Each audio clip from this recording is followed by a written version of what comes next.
say enyinemu. Minister Kwatu and Sakwe with you. NDC pass everybody's talking about it. This arrest was just unnecessary. Kasiebwe mu yede ani beche mu ewo bunu East Mantemu. Na ma be se nan e na abeto dwa se ye yere wo mu kete kopie mu awade mu. Nyame adom yetimi age wo mu nyina.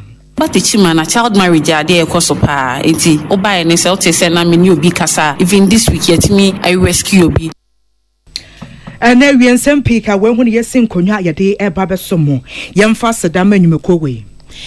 Yedema MTN 4G Plus was say open internet dwane pa dia mesrew MTN ene was say wodo ho ekobo wo mu esan say omo network ne de esoja papa dwumedie bia wudi ewo abefo ntentan fidie so no MTN edno ena mekanfo ede ama hotel net ne so was say aya no wa pebi se de be ya ebetimi aboa udwumedie nyina this way chocolate drink yesidie wo hia any insushie ye was special ice ne mineral water and any drinks are sort no best point savings and loans best assurance ye will you tunchine need fufunita benkwa ya pebi wodada sitine mfaka ho na yade ebeboa ma bibia akoyie ede amao ewie akenkan for eyeme abna beye nyano mene gaganto lady ohene wa kese bo ahene Africa se ebo ne munchemu eni.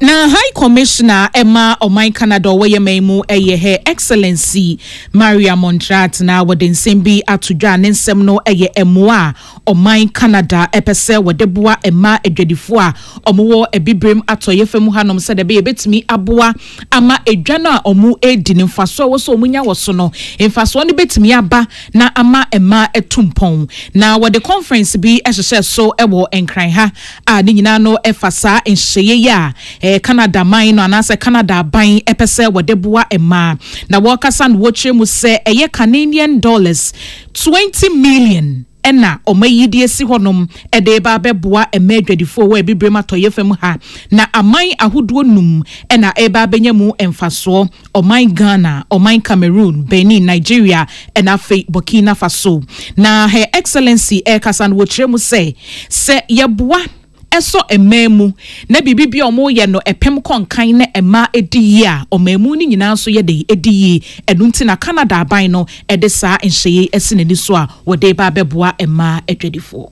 One of the key priorities for Canada is actually women empowerment. We have a feminist policy, and as such, we actually have several projects that are supporting women. And this project, being about women traders, is actually falling right into the priorities of Canada when it comes to empowering women. So to us, it was a no-brainer to actually collaborate with CECI and with Trademark Africa in order to ensure that this project comes to fruition.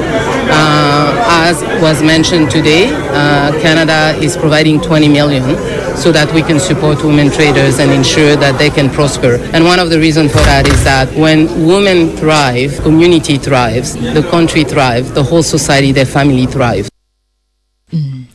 Any eye Canada or my High Commissioner woye meimu Her Excellency Miriam Montrat no kasawie ye and a boche Emma Trademark Africa His Excellency Haley Mariam ekasa ye and a wotre mu say no ompese eka aya Emma edwadifo no ebo ewa hia hodo so say bia wotra o my we hia call my foforo so akwa akodidwa no ombehwe na sa eka na bafom na aboa momodwadie no so akoso. Trademark Africa, we are an organization that exists to reduce the time and the cost of trading across borders. We have been working in Ghana for 2 to 3 years now in support of the government and the private sector, but also the African Continental Free Trade Area Secretariat. We are delighted to be launching this program with the support of the Canadian government, 20 million Canadian dollars, and in partnership with the NGO CECI, in order to make it easier for women to trade across borders. We believe that it is extremely important that trade benefits all parts of society. This project will focus on reducing gender-based. Any boche Emma Trademark Africa His Excellency Haley Mariam Dazalen wono ne de ensemi etu dwana George Osei enebuano ebae ya to akase boy so ye de ni kiremu ewo ensem foforo emu ade ba ko atete wo my Ghana eye galamse na ba bia afro wo my Ghana ba nwa kese no so to ne bo asese ne be ya wode nhihye pa betimi egu akwan so MPP aban aye bisa so na NDC abagu so wo ye bi ena no wada ne beto dwan aban no to ne bo ase eye nhihye se ne be ya water guard fuem ye betimi apa wo ho entoma na we ya ye ka ho asem se wode ne se na before ne betie ni wom nipa 2000 ewo yenso no aso sane beya wo betimi aboban ageban na ebre eguso aye kasa die kane wo soafo ya wo hwe bambom nsemu yewura Dominic Nitu wakasa dia fa no wo se krom ha pa die water guard dwumedie no abanda da ne se woto ne boase ahyehye anuoma pina na nso Ghana fo kire se wo mu ehunu so na reset Ghana agenda we pa die wo wonsem pina opese wo ka de fa ho wenti ye kwa ma no so yensa ka opani no ye ne kwa akodi nkomo na ye bisa ne sanse si anu na mwantene so a amanfo se MPP amate so we de na ya asrafo memama munye bi anasa munkasa mutire ho do before complain na nso illegal miners wo mfa boga enye soan na ahwa wani a yatete wo mo se water guard fo ya wo hwe obi abeti efi akora mi hu nipa ya mede compare no am se menua bema prince se kura mfa no ho wo bia ye betimi ache na abo no yenkwa homa no so yensa ka opani no wa homa no so yewura akwa abawie yi so nchia o telephone na yo bia jo so na pomu en yemi adam ekoso ejuma no yeda nyame ase water guard ya NDC aban apa ho ntoman na wo se wa samka yewura enkoyi anase emua Ghana fo water guard concept no any new concept ukaya last year MPP for your trainee nipa besa 400 say you better use mo water guard by ya assessment who say you decide mrante na mabawo insona no say you water guard duties now need to say forest gas because the ecoso galamsey side a lot of the illegal miners no more arms inti na asema na yes true say you do without protection about how and so here protection better from a police for and a soldier for then it's easier to rather use the state agencies say omokaye sa ejumano eno no ye feel say eno babo inti scar and kaye de ma omo say omokaye sa ejumano just for the fact say yes true say dia umbakom no ye disas ka emma state agencies say na ye ma omo proper guidance needs supervision that is what I said me decide ben say sa water guard for no more to and answer more to more arms and answer more arms so more arms are the only two things will happen but we say you bribe and that's all and answer to me because who you arrest so arrest will be over to Okitatu and he's sitting down because no on himself and he's sitting down with gun ever have you some say research proper research so that they don't send people to go and die it's a good concept because I know this our concern by it fa mrante ni mabawa eco naval training ground eco training 400 but the deployment was the issue the concept ankasa I'm not against it and yes I mean see me against the concept ankasa but say to me ma omutu and yes just any gun proper gun ebe haji a question be adama kuma so me pay bisa we sanse we no wamo ye emebunu ya ye di ka betie ni wamo wo hwa asrafo ye ko ye ya MPP time to mo bo asehye ye na eno asrafo no ye nyansun sonso papa bi se galamse ye tu ase anase ekoye nkobesi abrabo na NDC aba woto aso sa onim se galamse no enye na ye start yo galamse start everything But the peak of the problem, Martin and Mabawa, the Galamsey area, almost started say, Ako Pesca or Galamsey, peace no, it started 2013. It started 2013. Now, first, no, just normal gather and sell. Internet, your friend Galamsey, Ako used to pick up 1 or 2 people, but and now they are also and. But 2013, I started be intina agency close. Okay, Ashanti go into close mine because the Ghana took over. The government couldn't fight it. Now, it is the reason why Akufo-Addo buy because there was a problem. Intina or see me presidency had to lie. And we suffered for it. You lose 2020, you lose Galamsey Galamsey consensus and Galamsey police station, Galamsey baby Galamsey, you lose and true talk. And Kayan Shaya, you will lose 2020 on the back of Galamsey. And the fighting Galamsey, and the crow, it's not new, but it's a very difficult task. Yeah, up to a certain level. And yes, yet me solve it Galamsey immediately, or not say yes, solve it our problem. There be me solve it the entire problem. Yeah, up to a certain level. But immediately, MPP lose election. Okay, I said in November, Midday, I saw you for our Galamsey size to go and fight the Galamsey. There's over 100 soldiers, Midday, almost all the constituencies to go and make sure say Galamsey never call very Kakra. Military MPP lost election on an NDC votes who win in forest, maybe all the forest reserves. Or it is their time to go and also do Galamsey. And you call Galamsey say, hey, there's the NDC boys and executives who win and they are all doing Galamsey with impunity. And they are threatening Midday. And the tobacco and your men, Midday, I've read reports. Me reading security reports, I've seen issues. My friend, people, assemblymen, Galamsey, Toton Chrome, my friend, Nipa people, and maybe all of them are saying that they are threatening, say, so be back. Ever catch almost stop they to be all out war. It's our threatening war, then we should be very careful the type of people we send there. I will say, yo, Minim Sameton Kaya now say NDC for to Galano. Oh, to say the NDC for the Galano. Oh, yeah, MPP, and I say, see if you want to mean Kotugala. I won't do with you right now. NDC guns no more to Galano. Sagalan say NDC guns. And you know, it is party boys now. And they know them. You can't.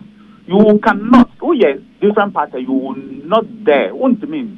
You cannot dare go say, okay, yeah, Galamsey. The NDC boys will take you out and even kill you. So, it's just the NDC people. They know the people who are doing it.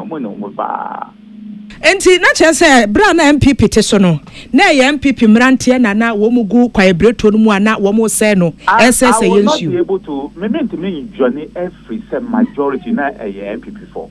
Some yes I am a hypocrite. Me journey every because na me name what was going on. Majority were our people. Not to say not MPP for and NDC for and can. So who call Achuma Kwanguma, okay.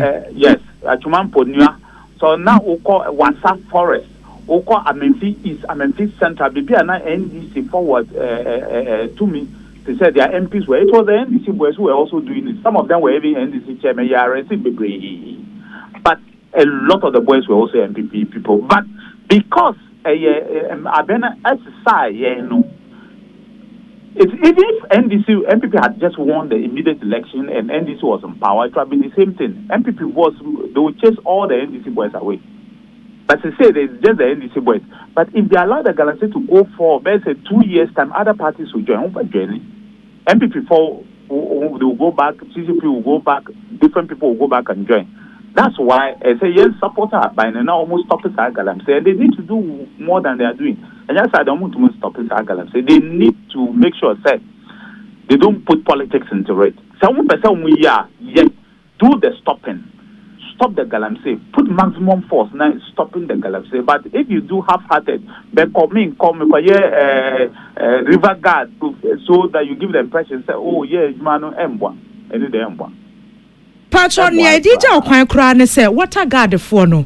Kwa womo ko ensuo no so no illegal miners ye nim so womo kwa womo krokro tuo ni akode na sefo no water guard for wotimi bisa minister in charge say womo kwa akoto ensuo no keke akoba amane so ye hu say illegal miners e we bia samra boy ensuo no so ana say womo dwumedie pote ene sen wotimi nya san kire mu no Bisano or say water guard no, they are to prevent people from doing illegal mining and arrest people. Let me say so one fa to state agencies. So water guards is license. That's the because want to me talk to money party said the air cost of Burkina Faso. They did those words to turn against you, don't use those guns on you. And you want to me talk to just like that. You have to be very careful.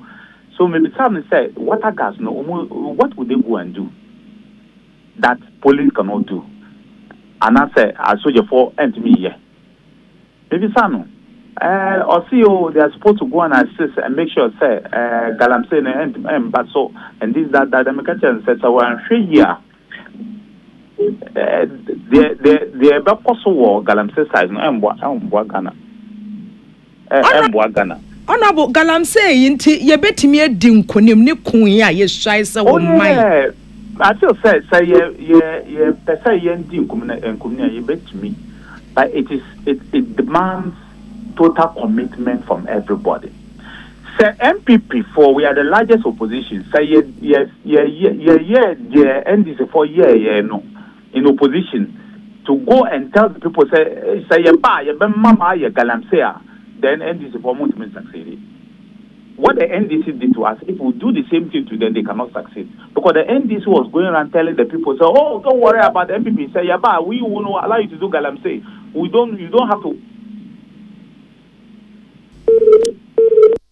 Yanase na yemfansi akani wosoafo na wo hwe bambo mu nsemu ewo my Ghana mu yewura Dominic Nitiwu ene yakwa ye ne no akwa akodi nkomo no ensam ne de na edoso sanse galamsey hu ntokwa ne de eye kodende pa o my Ghana ye hwai na adwenkyire wo monten so kire se asrafo hwe ememama do before complain fo asra ni ba magina hon ma pious mfa no ho 10 gram wo bosisi pisita enu kra na illegal miners yamfo ma anya ganye swine na wo hwe water guard for ya ye hu wo social media so a wo sa wo bete do ifo yi aso wo kura de na ye be mo enti we no ye boy ye homoden se ye betimi enya pani kwankyere for dan kitahodi anom edema minerals commission ye radela edem bia no pani won kyerechemu eto asomu a wode besom Ghana fo nyina na afi yetimi ate ase ye ankasa opani ekwie ye da wase se waje ye so na afi woni ye bedi nkomo Midday se wa mama akwanya se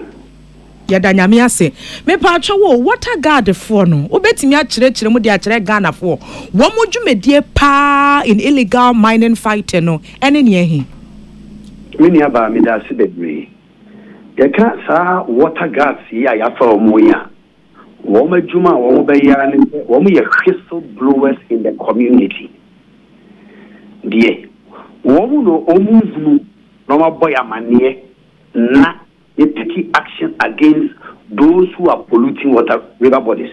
And o yefa womwa omoti akronim ye wone to when you aba be 36 years 24 years e hwa anotie onim nsu ana onom no oya kwala na onom sa nsu onu ana ne ye polluting no and ya foul say wo nsu a wonum community mu eno na nkrofo say no what Jumani saying? What Jumani say? What see a chrome holo? Who say, Senkoform, we are Jumana na do, and you know, a real one I wouldn't now boy a manier, our call centers. Oh, my call centers, no, now, soldier for the police for that yes, station woman, they will come in to arrest. And when you will be catched, I will say, yeah, the 2 air share water gas, the answer, not a river gas, the answer. Ama nipa ko nimu de orca de ye ni nyina ne se they are whistle blowers nkrofo a wo mti kuro mu a wo nim de e koso ene ye se ye mpene ma won se ye nsuo So what she said, BB Koswa, Boya Mania, never soda for number. Time or woman saying so, a Juma woman, a heaven or woman tea, a heaven or woman da, hotel Ben or Muda, only a hot war. A Juma, yes, water gas, woman may need na any miniabas. Yera dala edemete wase ya na kire se wo ye nipa bi a ne ekwaso wo mo mpota mo mpehia so ene wase yetime from na anase ye frem penifo bo mamane na saafo no ye inauguration de mo se ne be ya wani be pie mo ntene so mpa cho ani de nti a ye ne sa ne se wontumi mfa obi wo fie keke na wonka se koyeduma. You need to orient the individual and so many training kakra wo kire no de wo pen wo no ho mitima fawo na mama fowl say obeye me water gas and I say river gas we be awotie ejuma eso we ye enya se we say enya so one intimidation is not part of your job but surveillance is part of your job there eso we ye ni nyina ne say 1 2 3 eno ano no so we say obi ye say ya eso boy amane enti wo madwuma no me ni soldier for na be ye dwuma enti ono na the information ni be ma soldier for na soldier for taking action on those people. Into the NSA, Sandy Panasia takes said you go to Ministry of One year to my point of a fast one or the information in other bread soldier for Mama Yomano. And no good training and a more and double and 1 month to pay. And your soldier near Juma was a one go training 4 months, 5 months, 6 months, Debbie. Where you 1 month to pay training. Your children said ye obe onya information no obe kura information no said the obe fresh center not information ni beba said the obe place surveillance said the obe di ni obe hwe monitoring ni nyina eno ni hu training ena ni pakono oko no akwakoye boso me pe no bawie Mira me kra dia ne ana wadama me bisa ne se wo manim na ye de pie montene so ne kwan so ano no ana enye training na na sentete na ye ka hwantete de ya na hu hia so wo betimenya na emom wo manim inauguration dwumedie na eba so a ye nyina ye hu sa asemesini ko bintini me too illegal mining ti me hu se obi abo amane pe na kire se be ye wo a sa nipa no kra ne nkwan na adwamu wo a wo tu oye mining no ya ka kire wo se wo ye mining na ye ni problem of mining na wo ye no se wo ye galamsey ya eno ye illegal ya se wo nyina ne se ye educating say jai yensu a wo se no no wo de yensu a wo se no no jai eno ma ye esanse ene ye be wo kwala wo nkwenkwe bi afe na akwala na ya wo de tutu ebi no be ho na ese wo nanum ebu o ha ne nsemi ewu atwitwa obu o ha na se otu obu ha ne nature essence wo pa wo sikanti wo ye du wo ya dia ebe ha enkuro mu nti nipa no ya fa no so okuro ho ahemfo nyina ni be say ya fa nipa ko okuro mo say ono na omo nsuo ho ban emaye nti na djuma ne say de wo ye no a ekuro man ni nyina say yempe eno ena wo ye tian a ye be ka wa sem nti na djuma no enye say wo jai de wo ye no ono so be jai de wo ye so one man say yensu a onkonko ma report na soldier fo a yafa wo no wo kwan a wo de bo ye mrantie ne mbaba wa yafa wo no ohu nyina ho ban yewie ma yana se enkomo ne de na ewa pa sanse wo hwe montene so kasa ekoso water guards fo yi MPP abasha ase ankosi bebi anti we de difference ben na eba be ye de amayen meda si debre na me tie honorable so say no so kasa but you see on Jintum say there was lack of political will on the side of the MPP. That is the difference, the key need. Omampeyin to Mahama aka to ho say we NDC new we party chairman we constituency executive yes mining yen can say it's mining the year can say do responsible mining. And it's a work of license. I will do what say assassin, yeah, assassin again, any problem. But mining, no, I will call you I will say, Obin Crawford, in Swan Crawford, no, will say no, and not your problem. Who party chairman, no, yen, Sinahomo be minister, young far report on family. And Mubon Crawford, you or Plaster House, and more Galamsey, nay, or man, Penin Wayne, Sinaho, deɛ woyɛ no woyɛ party ni bo woyɛ party ni bo ɔman na yɛsom no enti deɛ woyɛ no yɛ fee sɛ ɛha ɔman no na sɛ woyɛ dia yɛba ne yɛkyi wa yɛmbisa wo sɛ woyɛ NDC na ɔyɛ pitini yɛde mmara ɛna ɛyɛ adwuma obia yɛ fee sɛ ɔsɛ yɛnsuo no we have the political will to deal with it irrespective of political color we will deal with you simple. Yeja kwan ma wakwa ne yema mpani John Dramani ma se wode AI beko atia me pa chaw eno Ghana for ye pese ye te ase eno kwan ben so a se omampani na asem we me sure say the sector minister and the team are working around it sooner or later they will roll out e kai say MPP for na wo mo di wo drones na wo mo di ye wo maju. And say your AI technology, no, it will be a share so before we will train you. Now, so for the training, say, only go through orientation, kakran. So you need to make catch one Zachariah, catch and say, MPP time and also. One more designing apps, so we bulldoze and as a woman, and as a woman encroachment into another sector beyond what you have been given. Woman to me see we can't stop bulldozer in a manner it does not move. I was surprised. And to be sure said there are people experts who are soon going to come out. I'm the Beba Bontini, the SCA, whatever it is, no, a Beba Bontini very soon, and you will get to know when the details are out. Openi senya medasa wuti Kane Defense Minister na just say munim 1 year galamse no. Yeah, many about and no na ye me mama kakra say need to we minister for 8 years. Report bia ye de ma omampani na akufado bia ye ma ni bi. Enne original radio so ka say time omo aba mu fie nwotwe MPP fo nkoa dodo no na ye galamse omo kan ya omo ntie lack of political will.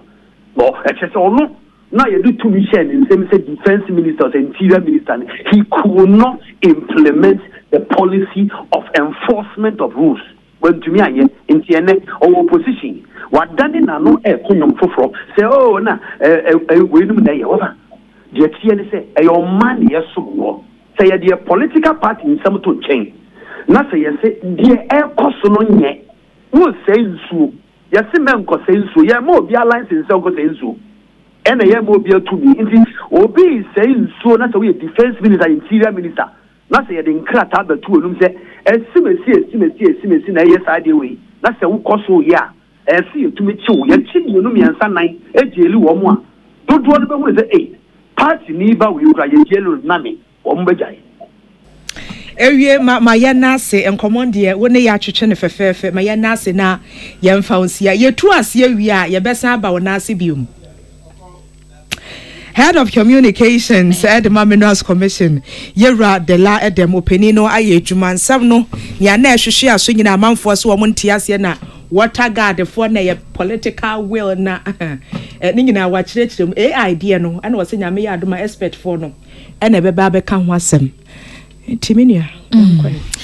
Yebeto akasi bono eso na yebeka ya eye Ahmed Swale ana woye dwuma yi beyond the nane de no eye investigative journalism na ohwere ne nkwa ya ekobe infinsia insiani 6 years na efrimra ohwere ne nkwa no afei enabambofo aye hwehwemu amana ba bedan di say Orebia ni din ede Daniel Owusu Krantin omuno mususu se Ahmed Swale woyi onim hu bi enti samra ye kasa enrampo ena chese omde kwadu no ebo no ewo Madina District Courts etna asem no so na ensem yi ba ye Ahmed Swale abusuafo nso so omo aso atibi na ye pese ye ne opanyi a wogina mu ekasa edema abusua no Ibrahim Taidu ye ne no etwetwe nkomo efa sa ensachra ye ya aba ewo Ahmed Swale ewoyi ehu opanyi Mr. Ottoman kan wie ye mokwaba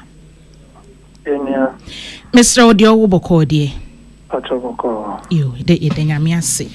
Na mejidi se watse nia epiemu ewo mubusuani Ahmed Swale we de yenkan mo ya odie nanso so no se de asem no esitie mihia se mube mo pe ho atentene ni mo pe se mo hunu nipa kro enam ne so ma Ahmed Swale oye mo busuani mo hwere no mesre wa sansa kira ya abai wo hu ne sen you better say the nyamias because yesum enfiensie ni asam nesi enhyere nya obia oye link to issue no afena omsomsa kon bia or direct link to ndc and their sende asida na edi manyankopon na sesia no den na abusua mo hwɛ ni mu ɛwɔ asɛm yi ɛho all this why yen yatama yeka asɛm ba ko pɛ sɛ yenua bɛ ma no onyanko enya ade obɛba bio ne momun sentrefo a mo aka no mo na mo kofa ba ema yete ti sɛ yampe bibia nya mfa ho a na kyesa kwan bia da ho a anytime obia pɛso odi wudi a obetime di na wako free but say it me chi obi na yetwi na so wo ho a ochina bi obi pɛso ye bibia ti sa ebebo no ho kakra sɛ nde mi beye ebia echira sam enya de pa emma me nti busia no nge ye hwa ni sɛ ye benya justice amayenyama the ensachira ye appear free mu abai mu de moni bedi akire court nsem ekobai mu bekobi no makwa akotie dia eko bia na nipa yi a ye de ne din aba abontin de wudi esusu no bia na enye ono a eho nsem no ekoba san so a mo be dey yes ebetima ba se enye ono a but sa nipa yo mo kana asemi de yenim no and he is directly linked to the issue because no ye no na downfall yenim no ono so ni me but assembly sie no ofiri oman ni afa no aba no manya no enti ya woye we de mi bisa wo se de wo ka se na munim no owura Daniel Wusu Krantin se de na woni Ahmed Swale ayonkofa no se na esiti enu nti samre ya yabo ni din de case yesusu no yi mugidi se bia ne ho ebebon mu okay so and the can say ono no di Ahmed pictures e come Akan straight away emra assembly no Ahmed ankasa efren ebisa no so atam no nko ema o panicho say in fact no nim send the papa ndi ben no so atam no ni omo judgment ono abrante oni omo na na ejuma na ono mu beja ejuma ye na okoye saade no ntino set bia no ni mbon kakawo because ono no di mo pictures e come Akan yo enti sesi ano sa asemi a wo kan wo ho enyina so a wogidi ye pa se eyo no de mfoni no ekoye ono no hwe menima ontimi nkantem say nyon no de koy because odi adanse say yenua ni ti ase na pictures no koy no ojitum pa yenua na cho say onim say ebekwa akosisa ti abra asem no esi ya wo free o si wo tu kwan asem ni si echi no okoye ni mu no sɛdeɛ munim ne sɛ wɔyɛ Ahmed Swale yonko a mo nyina yɛ adwuma baako no anye bia mo ne no edi nkita ho bi kɔpem sɛ wabɛyi a abambɔfo nsa so ne mu anasɛ mo ante ne nka kora ɛwo kora yo said the asem no esiti and they very sensitive intino ya bedo wase awie yi ene nkomo a woni yen atwetwe afa asem yi ho ye ne Ora Ibrahim Tahidu no ene ekasa ema Ahmed Swale we investigative journalist wafem wahwene nkwano wakasa ema nebusua ena kyese wadan ensem ba ko mienu bi edi a kyerɛ yen se Daniel Owusu Krantin asese bambofo nsa so ni mu osusu se asem no ne ho bom mu no wɔkyerɛ na ɔyɛ ne yɔnko paa na Ahmed Swale kranfo ni bi ni ade wono a ene de kɔɔyɛ asɛm ni si akyire otu kwan afei no waba kyɛsɛ bambofo nsa aso ne mu nti ebegye mu ɛde ama bambofo no mayo mu hwehwɛ mu na yehunu ba bia asɛm no ɛbɛkɔ akodu Don for the ma MPP amanyoko no lawyer Henry Nanabuache na watchem se no dan somewhere course so ane yetete wo wiem ne mframem social media ese abrantia wo ye nsentwoni o katechi free for national security for adwa no wase watena se adwene ho awonte ase wote ase so awonwene ho se abrantie eno dan last paper na wo kyerɛ wo gempa wo wie pepepa wo de ni akyem wo ne fie no afi emrantia kentina wam kura ne pechi ye kwahe blue gate ntina wo hwe social media so abebre na ase eno ade nke free for blue gate honom ene wo beda nanso nyankopon cha de eno anwume no ye hu se MPP mpanifo bi ti se lawyer Nanabuache nom Mr Speaker de nasefo nyina kopie mu ewo national security mpanifo akachi abrantie no wo mutimi eja no na mpanifo de atodwa bisa kosa se ba ne sen ene free for yensa so ne pechi ena no ne dwumedie kese ode ahyehyɛ so eno akoso social media so for the records ene hu sa abrantie na kasa galamse ntokwa na aba no nani afekere ne ho ya wo kire so oguso a wo kono na sa aba na nkasa woni nipa wo muguso a wo moye eye national security fo ni bia na wo muguso a kromase wo moye galamse ento no kra de waka na sema na twem wo wie ye no for the record dwumedie ni ntimi maso biom ya wo no kra kire sa amanfo bi na hake ento ne account ntene ne wo kwatena social media no so a wo bope sa ne Peace FM ye dem live for social media so e free fast wo abade ne mfenti no Ghana fo ye nya abotre nya me ya adoma memenda ne dwumedie no be hyase ento no kra de waka ne dada ato honom etwekire dada ene se eno ada wo tro ne pepe twato gempa wo wie yada se kan ena national security mrante no wo mo so ne pechi lawyer Nanabuache akasa wo srem Ghana man pene excellence John Dramani mama sem wo bi pie montene so na wode nsam ati se di tudwa man peni wonfa ne 19 tim from na wonye hwehwomunya se ba ya ne ya hwade na efrife ya wo mo chi ni wose ntim fa so pote be pa na wo mu a national security for be kase ya che no emfa so we ene yenya ye wode sansem we gina tudwa na no pebra na kokroko dwumedie ne ekoso na ya kese ne bisa ne sansem fo ano Emra no katechi altruism chevi from Gimpa into Otuka on there and a boa for back. Also we understand car be a crossing GV plate no ada only national security operatives na obi or national security to omodineko na account no mokore omokoya omo say wakokase national security for I high man galamsi no koso na onse national security for ni bi ya galamsi no eno ntina awmache ana no kwase ni asamno twanso kaka galamsi issue eno we're not talking about galamsi now obi akasa aye worse off minister kwa to ni sakwa egwu NDC pass everybody is talking about it. This arrest was just unnecessary. It was useless. And you see, President Mahama Wadarma, you had an emphatic endorsement. Lawyer Nanabuache, Miami Sao. Emre bi okrom ha se yete pass abrantie Captain Smart ya doa no yante se MPP for abwa na mo akwakopie mo bia ya che no enti dodo na akasa tia mo se mo anya de kra se mo ya ye nhwehwe ne mu wo yi ano sen.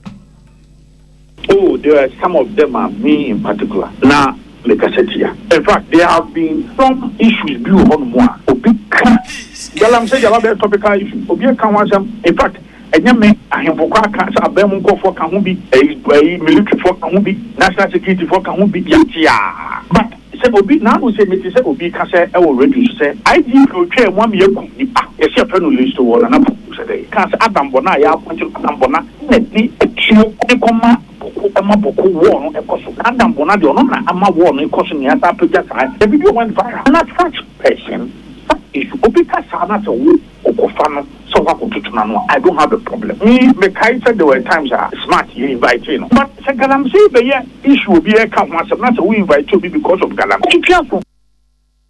Ani ayokotie wono ye pani kwankyerefo ya wo freedom de ma MPP amanyoko no lawyer Henry Nanabuache Iyakobuno East Mantemu na ensema yenya enese ukopie mu wo hono mu a emaya broni beka ne say teenage girls e match say omuno mu mpanyimfie emre so a ye de omo akwa awade mu nyame adom emai mpanyimfo akwa akwaje omo a ye de omo esan ko suku dem ma omo akwa akosua ade na ye beka ya yewura afi mu kuranya ne nte say abaya bia wanya mfinhia no dumiensa e wota no so say ye de no e kwa awade mu saa ho nsem no koye bebre na Ghana Education Service ene dofsu ena face state agencies bi Akan bomu a omaye omadwene se omobehwe na saa emaya no ometimi age womo efisa ensohwe ne amanehunu ayede omu ekomu esa so wohwe omu fie na omonso awade e wo so omu ko suku dem kokotena se esuade na afen so kura no saa de ne etimi nye nsunsun aso bone e wo mapomden ensem so enu ntinya de etwa yie kura nto mafa atom ho so se omobehwe saa niema na ekoso wo yeman mu na omagesa emaya no enu nti ukopie mu e wo tachima na eye girls education officer wo ho no Mrs Ellen White opoku echiremu se eya de a omobehwe ama saa de no etu etwa kura e wo yeman mu no omobesre mpanyimfo no ene awofo ne se mensha ho kire so emfa wo ba enkwa awade mu wo ba no onyendru ni mpanyimfie so a wo so okosuku dem ekosua ade se de be ya ne daache no ebe ye fe na se wo hwe ne awu komuo na okasa me ba ya wonya mfinhia dumiensa edumienu me de na ekwa awade mu a aya na eha adwene enti sa ma ya nan ya nyame adom ometimi age wo mu omahwe amomawofo no ede omonsa hyente ase apamase a e kire se nkwada no ye de omo ekosuku dem akwa akosua ade enti nyade a omoni aban anasem panyufo ebenya amane bia ewo ho. Married needed this year. This is the fourth one on my report. Adeba ko edi enyan so no. Enkaye de ehwe se yemba ni nyina ebenya omo school. A obi a nkoware because obi a ya abofra de nkaware enka wo ho. Nenso so batechima na child marriage ade ekoso pa. Enti oba ene se ote se na me ni obi kasa. Even this week yet me I rescue obi. Ni na ye through the support of teachers a omo sa school ni. Enti teachers no me di nkia bo maba so. Empempi na ya na omo no mutia ye nan so se bi akwala bi mba school. Eti yentu anamon we ubetu anamon na ebia ya mpase akwala na ye de ne koma aware yin na nim say child marriage de enye because akwala o ya abofra de meka said economically onye empowered eti akwala we ko ware a ede mo na ode bebo afie enti at the end of the day no abe bed na na sa studie ama nipa ne kro ko ware na ni na busua na Mrs. Opoku signed the twaso biemu say ye ne de pa say abinda da ye MPP abain na penso were they re-entry into school after childbirth policy no ebaye say we ye abaya na bia bibinti awo be mu awo ba wa kwemu no wa wawie ye sign je wo school mu biem wosesa nhye ye na abinda da ne de ba ye na boa pa enu nti say obepie mu e wotachiman a emaya na omufa mprewanyinsen no say no mododo no eswate e na afenso ebi nso asan etimi akosuku a ene wo hye omo a wankasa wani ebeje but teenage pregnancy abafom but unim say ade bi ho a eka nipa ho e na techima ne nso so techima nso pa eti eye gradual process teenage pregnancy betumi to ase but eye nkakra eye se ye fiti prekope empo yesen aha eti meka say nyame adom ye policy a abinda da no e de ba ye no NPP government some the policy bi ba ne say emboda rosa sa kwale bi anyem because ye hu sa kwale bi an wabotaye si nani so wo so odru ho eti da ro ne de ye bo na mom ye ni pay de na agitum say enfonso wo ho eti at the end of the day na kobasa akwala ne koye enfonso a etumi de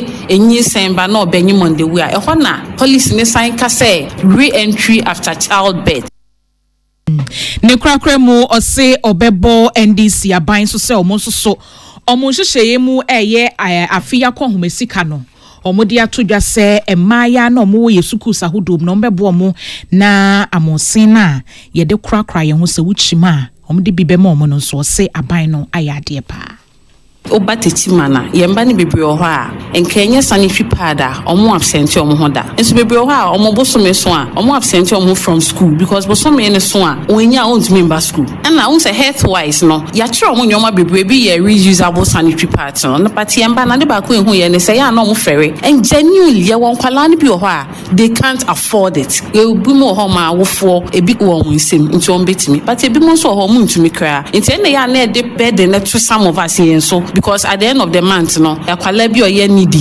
frel teacher say frel me ba we nti o say onye de onto sanitary pad nti ebi na mato egu ha no pa we ya na me koto 4 packs say e was say yenya bi e ma girls bi o mo ye vulnerable eche ye ni gisempa me there to me ni age Any eye Orire Ellen White opokuo na kopiemu watachimana girls education waye officer wada ano na nana kwadwadu ene den semi bai.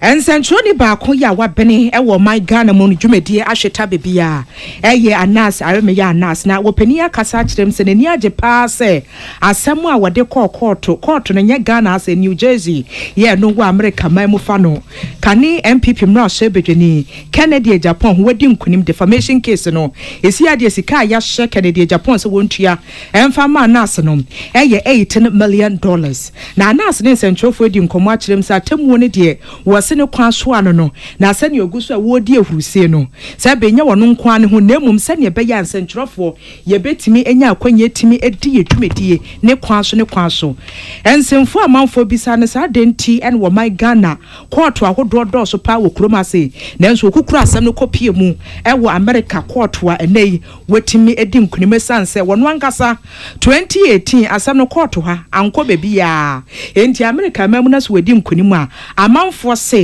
womu bisa wo se yetimi ye ne sa ma ne ye ya na enchiremu papa betimi abade ye kwa ma no so na ye ne international diplomatic consultant Farouk Al-Wahab akwakodi enkomo ye bisa Al-Wahab se na da Roma wo anya bia yetimi ye ne sa ma ne ye ya na wo pani awie akwa aba wo apombo kodie na mtuli bia okay ye da nyame ase me pacho ma yen hyasie sei wo di wasem ewo Ghana na okukuru kopie mu wa manfo amaso na atemu ato emwantene so ayahye nipa no wontua $18 million emfa mause defamation ye ne sa ema ne ye internationally senia emra no esichire. Okay, I'm going to for. First of all, I think say I'm not taking advantage of the fact that one, I believe Honorable Kennedy Japan a green card, and for that matter, even though say now you're honorable member of parliament, you know, you're American citizen, the green card is there, and the Ukrebi.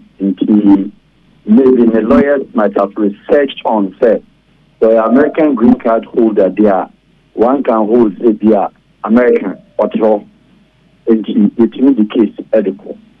Now we say Dimusa can say because that time now case in the by American radio so and that's a radio station they are registered US and now they take advantage goes to radio station and so they can that also could also be possible.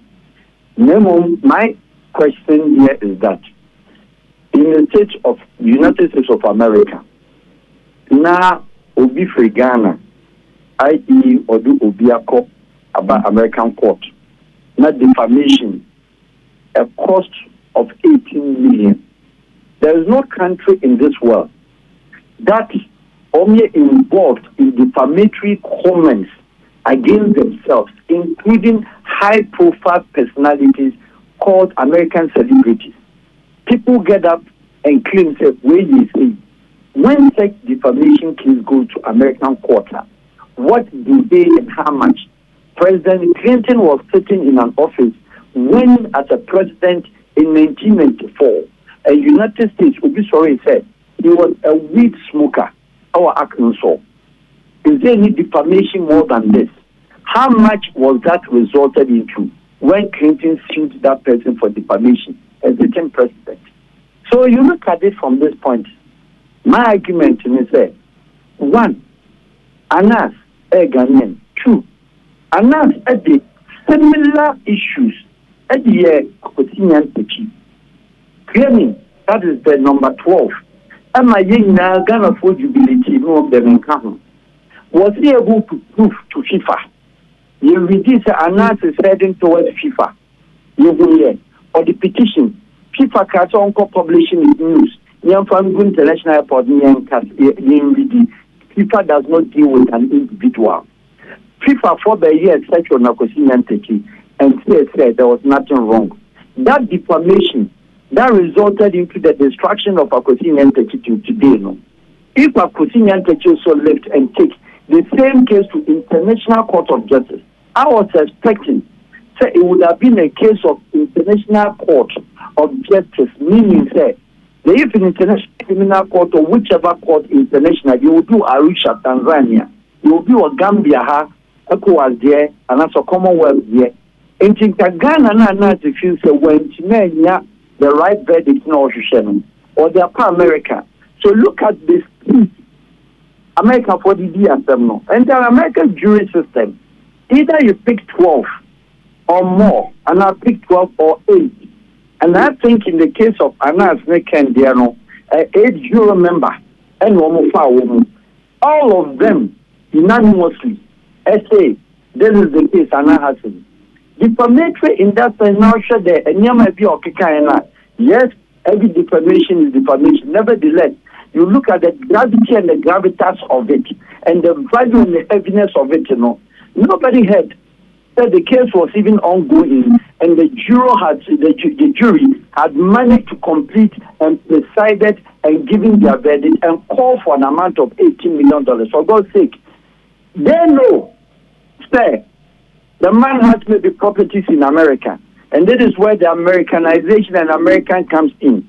I have said, and I'm saying that the American citizens are almost your friend is saying, almost musicians, almost celebrities, almost your friends, the film actors and actresses.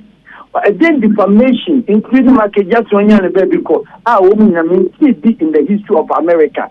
But ordinarily, such a case of radio interview, not a year 2 Africans, no matter before American court, none assault case, none anything that is so damaging except say yes defamation. Not jury called an amount of 18 million. Fine, they might be all right or any case, But if you look at the value, it only targets say, yes, the African man has properties here, the man has money here, and infinity, and that is what America to some extent, and America between. It is not a matter, limited to over. There is an International Court of Justice, the ICJ is there, which also avails itself. People like the Japan case, also betting for American court, this one is only a county from New Jersey. It doesn't end up there. There are other federal approaches also betting carry on. So one should not expect the jury is called the case from the New Jersey County, 18 million. It means a canopy when you are 18 million, it is not like that.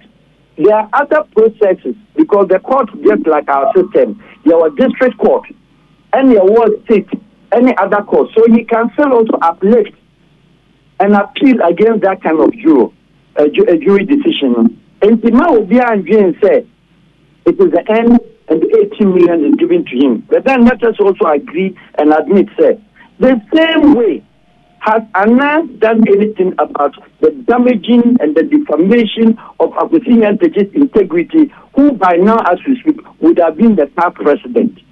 Ghana for Akan with them. So some of us and some of you and some of all of them out there jubilating say, Anna, the Ghana court, where he spoke, and that I have a problem with it, say, this is to say, the Ghana jury and the Ghana judicial system, it is wrongly adjusted or it is no good. You can, yes, you won your case. Don't go out there and deface the integrity of the country, for God's sake. It's the same Ghana, the Ghana court. Sorry? Me cry no na me baby say Ghana jury tina asem so 2018 anko bebia na ode akwa America na America rule e won favor mu na say Ghana jury no ye behu ye sen internationally we are seeing that it is how you and I and how others see it. And I'm saying that Europeans also don't trust the American judicial system. What do you also have to say about that? British don't trust a bit our American judicial system because when a British has a case in UK in America, they also call for the case to be brought. And so what share business contract between Americans near them, they always say abrogation and other related matters, almost an international system, and as almost in the UK, because people also don't try, because America is he who has contacts, he who pay more, or he who, they are Jewish lawyers. The Indian lawyers, the American lawyers are almost game nothing. And based on Anas, the link also so he also plays a role. Maybe His Excellency, their friend say, Honorable Kennedy Japan, already like say he didn't see this coming or he less anticipated say it could be this way. And what I'm saying is that much as we respect a verdict of a certain country's judicial court, it is also right for Anas to have also uphold the fact that the country Ghana, where at the end of this, Anas is not telling you and I say, anytime we'll be having a case, is the competence of the American court into the case in America now? Or are we telling ourselves, say, that we know being a case now, Florida can't be now? Is that what we are saying? No. So it was wrong, and we must condemn it. That Anas went ahead to say, Ghana court, this justifies how the lapses in our judicial system. That statement itself was a spit on the face of Ghana. Yo, my yana na chese me no nya asema betimi de me akwa America. Abra me ne Japade bia ho. That's what I mean, sir. If not, second Japan property to America, it's not telling us that I don't want for in New Zealand, I don't want for England, I don't want for Poland, I don't want for Czech Republic, I don't want for your friends of Kosovo. America. Yadasi international diplomatic consultant Farouk Awahab and yakwa yanina kodi nkomo no se me ne pious nya asem a pious woni hwe wa America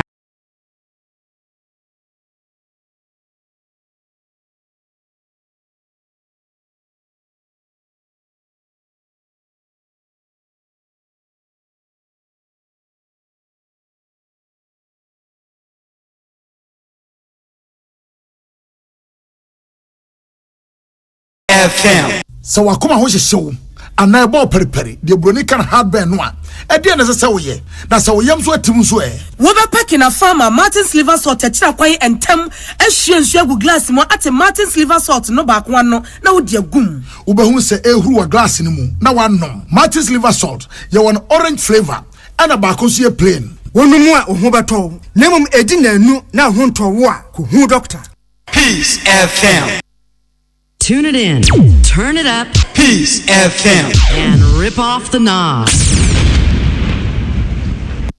Ebusia for ye Simon Makwa baby maha ene brebe makwan amayede ye kase bono esie akenkan for awie eyeme abna bayi nyano mene Gaganto lady ohene wa kase boa hene yedi aseda ekwama MTN 4G plus misre wa so pe internet dwane pa dia ene na afa hokobo MTN eno ne betimi aboama odada adwumadi a wudie ewo abefo ntentan fidie so no etimi akontem adwane ediama o misre MTN turbonet no so ewo ho enti aya pebi na fedi dwuma na ma eniema enkoyie pa emfama yedi aseda esa akwama this way chocolate drink yes die hianin so share ye was special ice in mineral water and any drinks and salt no ede pa wokwa baby bia ye ton provision shop wokwa wo de wonsa ebeken bi ye was this way chocolate drink menya aboso na ye was best point savings and loans best assurance you too nchine need fufu need abenkwan aya no apebi dada setenemu faka ho na yade a ebeboa wo omuni nwumekọ awie omoso yasene ema ye de ensem no eba ye yadamo ase ama munyina mu eniti